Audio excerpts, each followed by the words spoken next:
Next, from Springfield, State Senator Sen Manar holds a press conference and responds to the governor's amendatory veto to the school finance bill. This runs about 30 minutes. All right. Good afternoon to everybody. Sorry for the delay. We were waiting for the visuals to help. The staff's ready to kill me, by the way. So, waiting for the visuals to help explain, better explain what Governor Rauner's amendatory veto does. So, let me begin. For decades, we've had governors answering the public's call to spend more on public education in Illinois. We've known about these problems for years. We sought out 4 years ago to tackle these problems. Governor Rauner has touted himself the hundreds of millions of tax dollars that he has spent on public education. However, as we've gone through the language of his veto message, we've been troubled to discover that Governor Rauner looks to be lining up what can be described no less than an all-out assault on Illinois' commitment to public schools that appears to be designed over the long haul to reduce how much we spend on public education. With this veto, the governor has taken a hard right turn away from his previous positions on this matter. The veto will saddle yet another generation of Illinois school children with the least equitable system of public school funding in the country. Let me say that one more time. This veto will saddle yet another generation of Illinois kids with the least equitable system of public school funding in the country. Make no mistake, if we were to accept this amendatory veto as it was designed and issued at 10 a.m. on Tuesday, 10 years from now, we will be spending less on public education in the state of Illinois as a function of the law and as the veto provides. So I want to walk through 3 specific changes. There's more, and we can talk about those after I explain the severity of the 3 changes. And then following that, I'd be happy to take any questions or dive deeper into these issues. So for the first one, I'd point you to this chart right here. Schools are being punished for their efforts in their communities of economic development, job creation, and voter-initiated property tax caps. This week, after the governor's veto, school superintendents and mayors and local officials all over Illinois woke up to learn that they're being punished for their community's use of tax caps and aggressive economic development. Out of nowhere, Governor Rauner is pitting job creation efforts against school funding efforts throughout the state. He's gone so far as to accuse school districts of hiding property wealth. To borrow his words, don't you see how outrageous that is? The governor accusing school districts of hiding, that's the word he uses, hiding property wealth. Governor Rauner is creating a fight that nobody asked for and a fight that nobody wins. School superintendents, local mayors, and business development folks throughout the state are in an uproar over this change. I don't blame them. They should be. A governor simply does not seek this kind of policy change through an amendatory veto, particularly on a school funding reform bill during a school funding crisis. The next chart, declining enrollment. One of these days, I'm going to stop coming to this blue room and having press conferences about school funding because we're going to fix it. Years ago, we learned along the way that one of the reasons state lawmakers finally found success with Senate Bill 1 is that we were able to get away from the discussions about districts losing money in a formula change. We got lawmakers to start talking to each other and to understand what public education looks like in rural districts, in suburban districts, and in urban districts across the state. I said the other night in Gillespie at a town hall that was full of parents concerned about the plight of the Gillespie School District, not just in recent years, but in immediate weeks to come. I told those parents that about a year ago I was on the south side of Chicago at Chavez Elementary, and I explained to the parents there that night that there are parents in places like Gillespie that care just as much about their kids' school as they do in Chicago. Well, last week in Gillespie, I said the same thing. And that night we had parents in Chicago watching that town hall over Facebook Live. And I explained to those parents in Gillespie that there are parents all over Illinois watching our conversation in Gillespie that care just as much about their kids' schools as they do. The result of those conversations was Senate Bill 1, which guarantees fairness for all school districts and ensures that no school district loses money. No school district loses money in Senate Bill 1. The idea of school districts losing money has always been a deal breaker for lawmakers during previous school funding debates. You all know that. The challenge of lawmakers to accept a policy change that results in school district losing money is a deal breaker. Now along comes Governor Rauner's veto on Tuesday. His veto undid all of that work that we had accomplished. He seeks to punish schools for losing enrollment, a move probably designed to hurt the Chicago public school systems, which of course is his favorite target. But here's who loses, right here. All of those districts that are shaded in orange.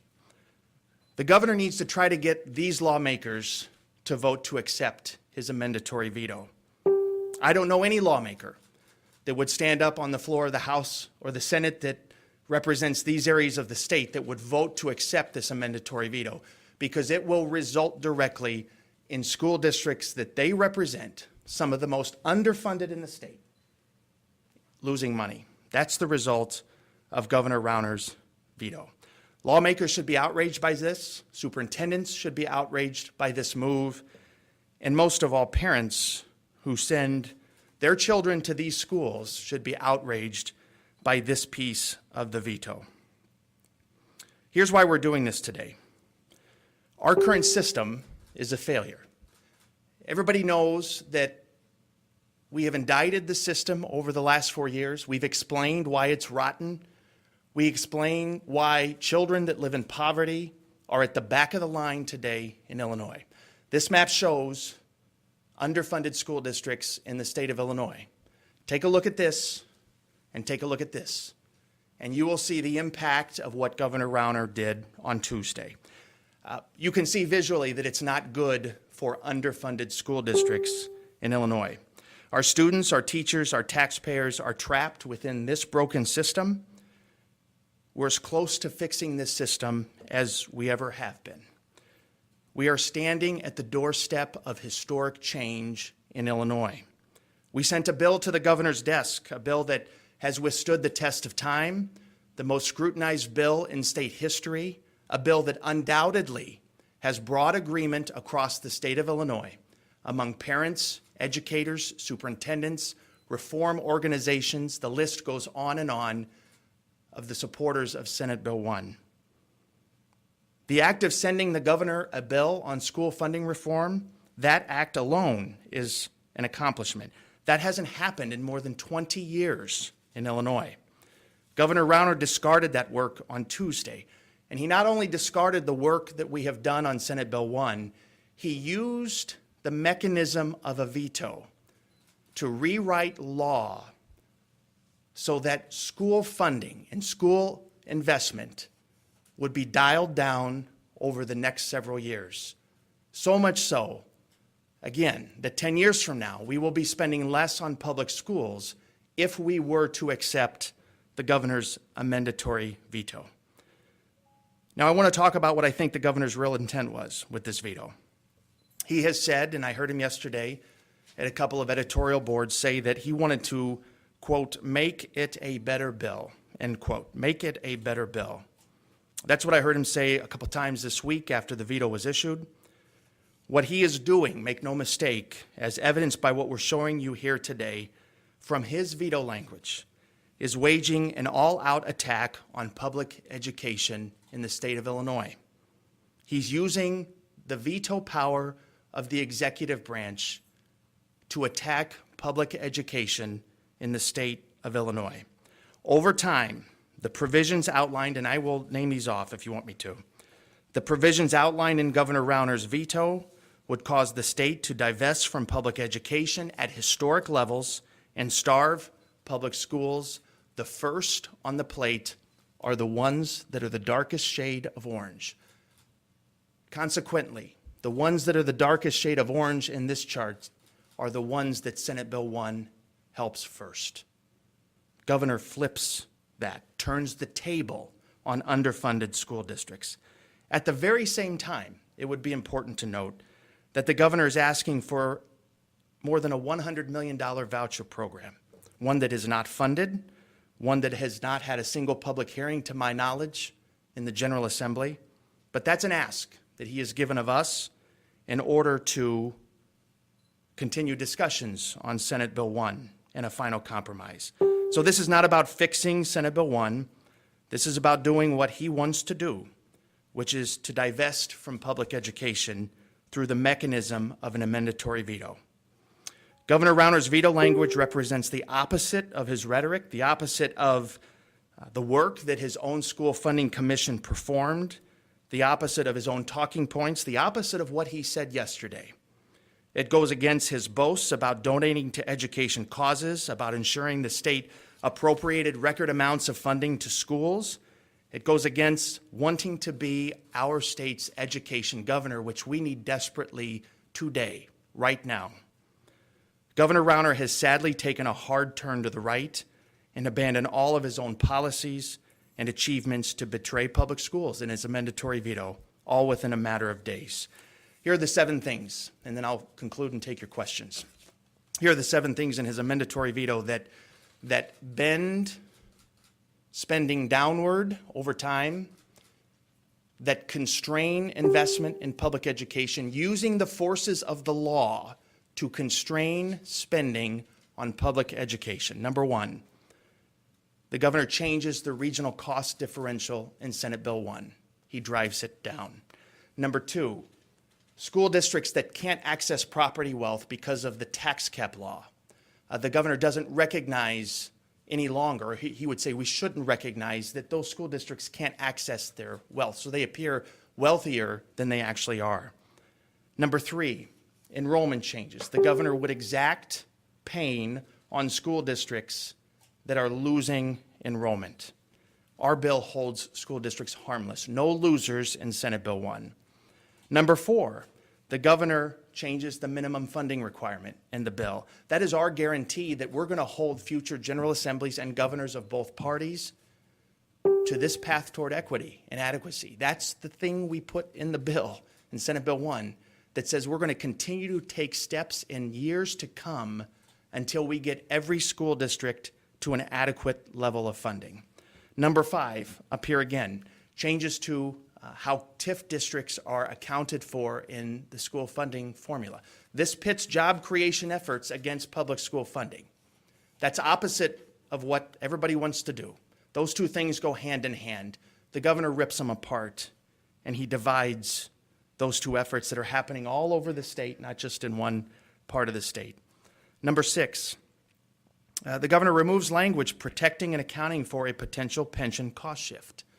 We put that in Senate Bill 1 because we thought it was a good piece of public policy today, given the fact that this debate continues. We wanted to make sure that if that ever changes in the future, that we would account for that in an adequacy target. The governor takes that out completely.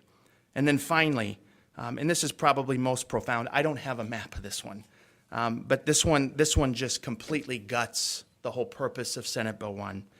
The governor changes the adequacy calculation to not reflect actual costs in coming years. That's a big deal in Senate Bill 1.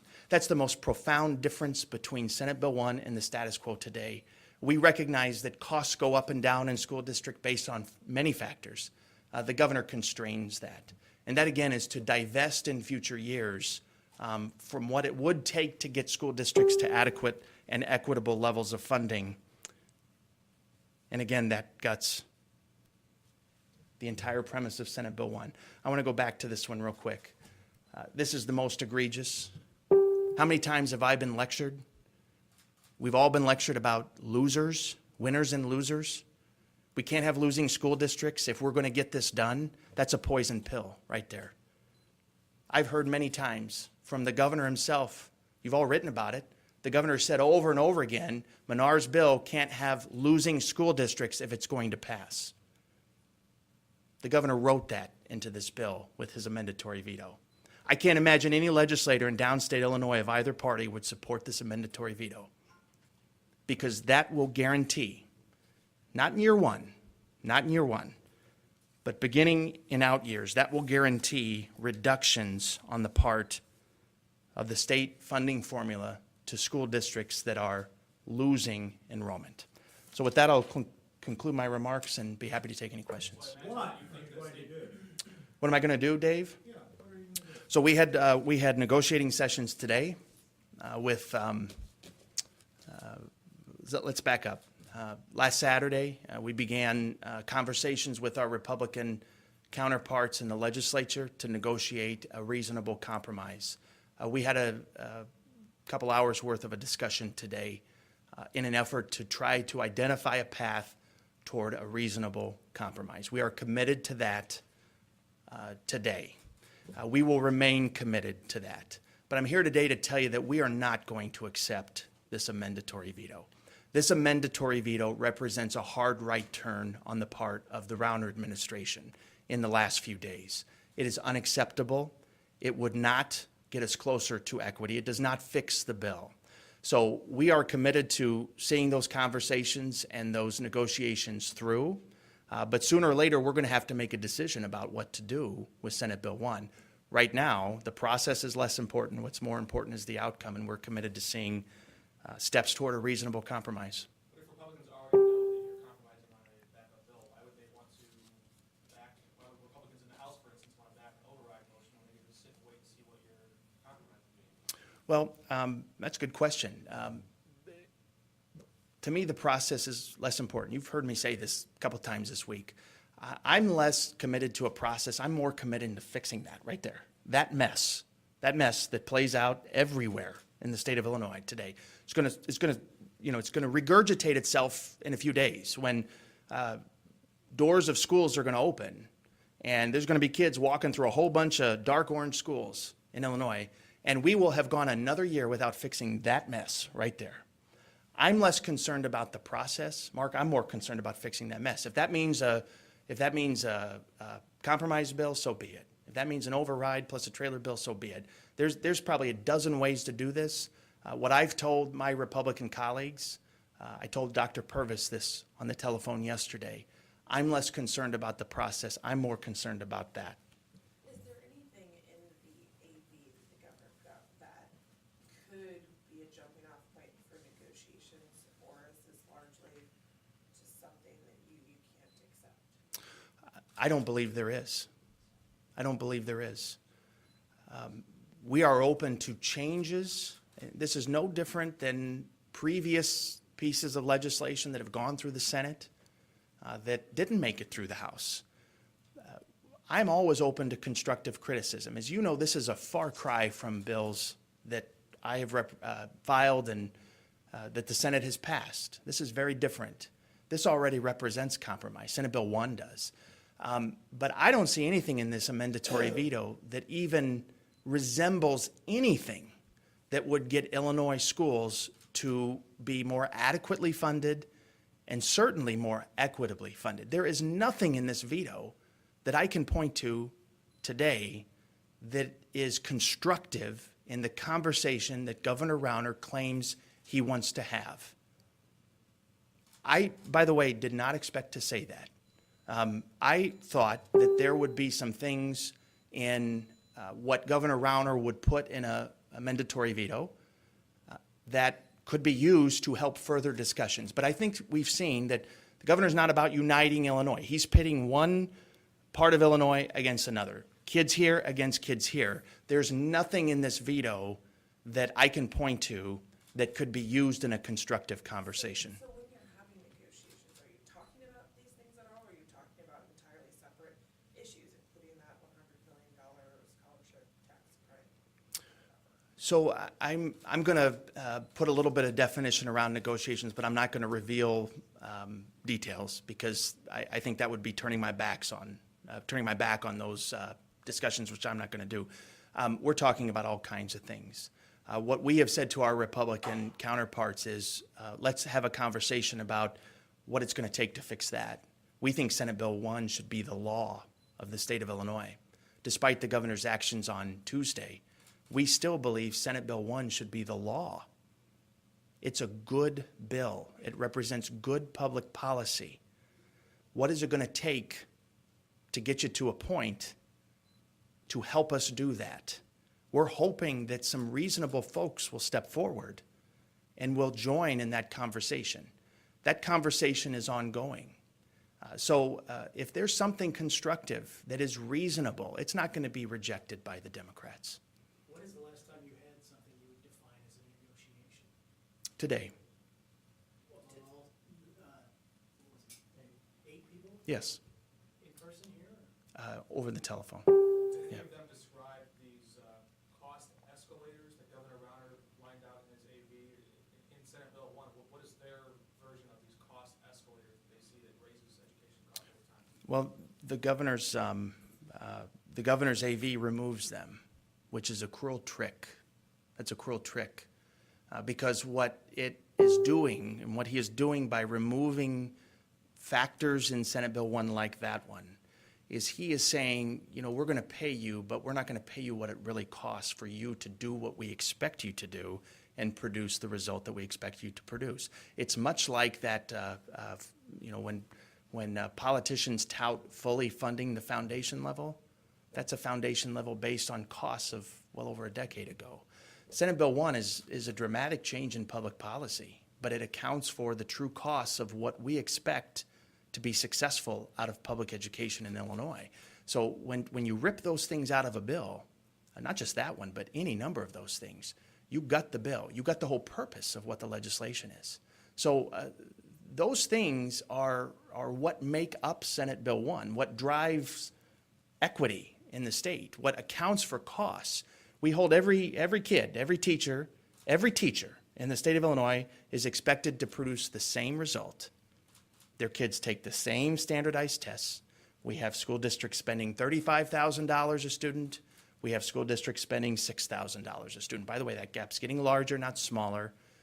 Senate Bill 1 will put us from last to first if we stick to the plan. That's why we believe Senate Bill 1 should be the law. Senator, can you respond to the governor saying that this has been put off for 2 months because it's to put political pressure on those who are going to be asking for a vote to override or whatever the case may be? Why wait 2 months to make this happen if it was such a great bill and highly scrutinized? You should pose the question to the governor, why did he wait until Friday to flip-flop about sending negotiators to the table?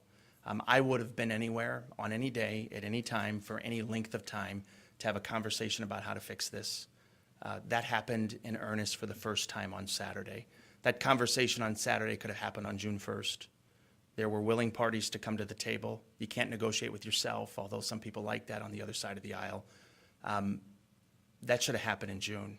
I don't know why it took the governor 2 months to allow Republicans to have a conversation about school funding with their Democratic colleagues. That's a question you ought to pose to the governor. Are Republicans going to have to split from the governor if there's going to be a deal? So, you know, Monique, I've said many times that our preferred route here is not a veto showdown. That is not our preferred route. Our preferred route is fixing this problem with agreement, with bipartisan agreement. I still believe that's within reach. I don't believe the governor's veto on Tuesday helped that effort. I think the veto was designed to harm that effort. There's nothing in this veto that we can bring to the table that would help get us closer to equity. What we're entertaining is how do we reform a system with a bipartisan agreement that will actually lead to greater equity. There's nothing in the veto that does that. Senator, Therefore, it's not worth talking about. so is there any discussion going on about having a bridge funding bill that might No. bring you to No. 6 months of funding? No. Would you go along with that so you could then be talking without having the schools at this point be put in harm's way? There is no discussion, Terry. There's no discussion. I would just remind everyone, we are on the doorstep of historic reform. The House and the Senate sent the executive a bill to reform school funding. It's the first time that's happened in 20 years. If we don't capture this moment, if we don't capture this moment right now, then it will elude us for years to come. I can't imagine a situation right now where we would kick this can down the road. There's far too many people that have worked far too long on this issue, not just me. There's legislators who worked on this issue long before I ever got to the state Senate. Their work is the foundation of Senate Bill 1. We're not going to kick this can down the road. That's not going to continue. It is not going to continue. And if we kick the can down the road, that map for the next legislator, whether that's me or anybody else that takes this on, is going to look a lot worse. That means the hole's going to get bigger before we get ourselves out of the hole. We have a moment. We sent the governor a bill for the first time in 20 years. Senate Bill 1 should be the law. Senator, a couple of things, if you don't mind. Number one, the governor says ISBE hasn't done the numbers on his amendment. Have you asked him why? They expect that early next week. So here's a question. Well, my No. question is, where are you getting your numbers to say that Rauner's plan's gonna lose, or, any of these charges? You don't need numbers to know that that's going to make school districts lose. You just don't. The question that should be posed to the Rauner administration is if this amendatory veto that I presume was well-researched and well-crafted before it was issued, I mean, he had 2 months to do it, why didn't they hand you all a list of numbers at the same time they handed you a veto message? Why didn't they do that? I think he said he told like an editorial board they were estimates, but he believes that they'll be close to whatever ISBE. But there's no reason for estimates. There's no reason. There should be an exact dollar figure attached to that veto message. When the veto message was issued, he had 60 some odd days to put it together. 60 some odd days. I think that begs a lot of questions about what's going on with this amendatory veto. I further question, respectfully, my colleagues that rushed to the governor's defense on an amendatory veto that they haven't seen. I wonder what they think of this. Well, and a couple other things on the list of 7 that you put out there, why should schools with decreasing enrollment keep the money that they've got coming in, or even get more money down the road? Well, we talked for hours about this in the commission hearing. And it's a fact that just because a school district loses 1% of its students, excuse me, or 2% of its students, that doesn't mean that direct costs decrease. There's not a direct correlation between enrollment decline and expense decline. If there's a major enrollment decline, perhaps there would be. I would say in that instance there would be. But if there's a 1 or 2% slide, that's probably going to happen throughout a school district, not in second grade, right? There's not going to be so many second graders not enrolling that it affects 2% of a school district. So we've talked about this at the commission hearing, and we decided that no district should lose money until until we get the system fully funded. We should guarantee with certainty that school boards and administrators know exactly what they're going to get from the state of Illinois. Could you imagine a system where we could ensure school districts exactly what they're going to get? Also, enrollment figures are taken into account in the new formula. What we're talking about here is the hold harmless, right? New formula accounts for enrollment. So we would say it's accounted for appropriately in how new money is distributed. That's a good balance. That's a reasonable balance, again, that's embodied in Senate Bill 1 that the governor ripped out of it with his amendatory veto. Senator, question for TIFs, Yep. particular TIFs and PTALs, how far apart are you and Senator Barrickman on your ideals for how you'd like to see TIFs and PTALs handled in this? Well, I'll tell you, when it comes to the PTEL issue, that's a brand new issue. The way the governor crafted his mandatory veto was with deliberate intent, I believe. Somebody has to know what they're doing to do what he did with that piece of the veto. That affects a very thin sliver of school districts, again, punishing them by recognizing or pretending that they're wealthier than the formula actually accounts for. Without revealing negotiation specifics, how far apart are you and the GOP negotiators on this idea? Would you say there's a great deal of space between you two parties? So I would say on the PTEL issue, because it's a brand new issue, there hasn't been a single public hearing or public discussion about what the governor put in his veto in regards to the PTEL changes. On the TIF issue, we've had public discussions. There's been many discussions. To Leader Radonio's credit, this is something that she filed, I believe, years ago. I believe that can be addressed. I believe that can be addressed. P-TEL is a whole nother ball of wax. Senator, I think we're talking about the wrong things. I can hear Governor Rauner walking into a corner cafe and saying Senate Bill 1 is a special deal for Chicago engineered by Mike Madigan. Who's in favor of that? And no hands go up. It's a compelling argument, and it's easy to remember. And I think that's what you're competing against, and how do you do that? Well, of course it is. You know, just because the governor says it doesn't make it true. I think that was a statement by the Rockford Register-Star, I believe, in an editorial. I think they're right. Just because someone who carries the title of governor says something, that doesn't make it true. There is nothing in this bill, in Senate Bill 1, that affords the Chicago public school system something that everyone else isn't already entitled to. There is nothing in Senate Bill 1 that entitles the Chicago public school system to anything that everyone else isn't already entitled to. That's a fact. I would also point you to the amendatory veto, this so-called bailout, that the governor's been talking about all over downstate Illinois. You know, the governor, this is more trickery in the veto.